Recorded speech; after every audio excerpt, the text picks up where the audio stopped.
Bu çox hissəli əsər Elşən İsmayılın qələmə aldığı Azərbaycan-Albaniya hökmdarı Cavanşirə həsr olunmuş Müstəqillik Sərdarı adlı tarixi dramıdır. Dram, Cavanşirin 7-ci əsrdə Sasani, Ərəb, Bizans və Xəzər dövləti kimi böyük dövlətlərin təzyiqləri fonunda ölkəsinin müstəqilliyini qorumaq uğrunda apardığı siyasi və hərbi mübarizəni təsvir edir.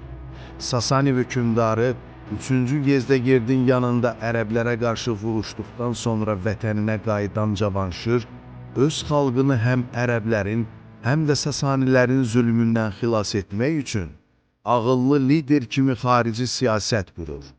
O, ölkəsinin müstəqilliyini təmin etmək məqsədi ilə Bizans İmperatoru Konstantin ilə ittifaq bağlayır. Eyni zamanda Türk milli kimliyini rəhbər tutaraq Xəzər xaqanının qızı Çiçək Xatunla evlənərək Türk qüvvələri ilə birliyini möhkəmləndirir.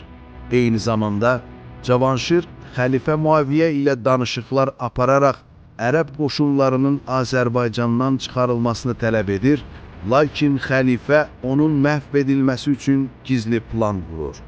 Sonda Cavanşir 681-ci ildə müstəqil dövlətçiliyə qarşı olan xain qüvvələr tərəfindən sui-qəsd nəticəsində öldürülür və sülhsevər diplomat kimi tarixə düşür.